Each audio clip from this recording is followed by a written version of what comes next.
Varicocele எப்படி வந்து great பண்றாங்க எந்தெந்த வகையில் அப்படின்னாக்க 3 வகை கிரேடிங் கொடுக்குறாங்க. அதாவது கிரேட் 1ன்னா அதாவது கையால பிடிச்சி பால்பேட் பண்ணுனா எப்ப வந்து தெரியாதுன்னா அந்த பிரஷர் இன்ட்ரா அப்டோமினல் பிரஷர் அதிகப்படுத்தி நிக்க வச்சு பிடிச்சி பார்க்கும்போது பால்பபிளா இருக்கணும். அதுக்கு பேர் வல்சல்வா மேனோர்னு, அதாவது மூக்கையும் வாயையும் அடைச்சிக்கிட்டு ஊத சொல்லி நல்லா இன்ஹேல் எக்ஸ்ஹேல் பண்ண சொல்லிட்டு இன்ட்ரா அப்டோமினல் பிரஷர் அதிகமாகும் போது டெஸ்டிகிள்ஸை ஃபீல் பண்ணணும். அது பேர் கிரேட் 1. அதுல பால்பபிள் ஆச்சுன்னா கிரேடு 2 வந்து நிற்க வச்சு நம்ம கையால் ஃபீல் பண்ணாலே அந்த டெஸ்டிகுலர் வெயின் பேக் ஆஃப் வேர்ம்ஸ்ன்னு சொல்லுவோம்.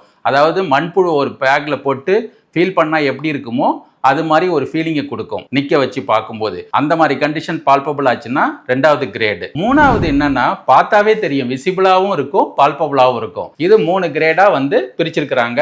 இதை வச்சு ட்ரீட்மெண்ட் ஆப்ஷன் வந்து வேரி ஆகும். அடுத்தது சப்கிளினிக்கல் வெரிகோசில்னு ஒரு கண்டிஷன் இருக்கு. இது வந்து பால்பபிளோ இல்லை வந்து நம்ம விசிபிளோ அப்படிங்கிறத விட பார்க்கறது ஃபீல் பண்றது இதையும் தவிர்த்து ஸ்கேன்ல மட்டும்தான் இது கண்டுபிடிக்க முடியும். அப்போ வந்து அது சப்கிளினிக்கல். அதுக்கு மோஸ்ட்லி ட்ரீட்மெண்ட்டே தேவைப்படாது.